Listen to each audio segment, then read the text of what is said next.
Hi, I'm Mai Martinez. Here are the stories making news at this hour. The Trump administration is preparing to announce a rollback of fuel economy standards designed to cut greenhouse gas emissions. Weijia Jiang has that story from the White House. The EPA is getting rid of rules mandating new cars average about 50 miles per gallon of gas by 2025. Those standards are inappropriate and should be revised. The Obama administration put the rules in place to cut down on greenhouse gases.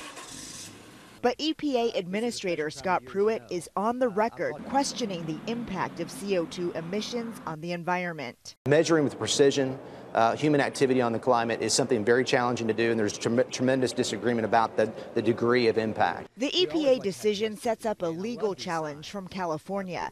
The state has a federal waiver under the Clean Air Act to set its own emission standards and says it will stick with the current rules. California Governor Jerry Brown says the EPA's decision will poison our air and jeopardize the health of all Americans. The fight over fuel standards comes as Pruitt faces ethical questions about a condo he rented when he first moved to Washington, D.C. Until last July, Pruitt was renting a condo for $50 per night from the wife of Stephen Hart, chairman at a top Washington lobbying firm. Hart's firm reportedly lobbied to scale back Obama-era EPA rules limiting greenhouse gas emissions from existing power plants.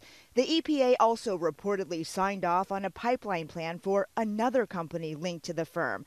But Pruitt's job seems secure for now. An administration official tells CBS News President Trump called Pruitt last night to tell him the White House has his back. Weijia Jiang, CBS News, the White House.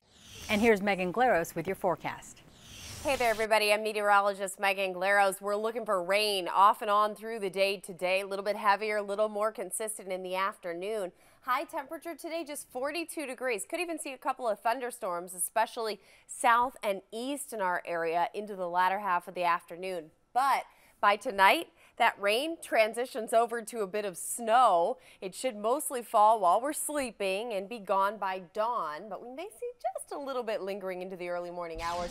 37, that's it for your high temperature going into your Wednesday. We will see temperatures definitely cooler than average all the way across the 7-day planner. The high on Friday, only 31. That's the coldest average high we get here in Chicagoland, and that usually happens in January. We should be up into the 50s, but doesn't look like we'll see much of that activity over the next couple of days.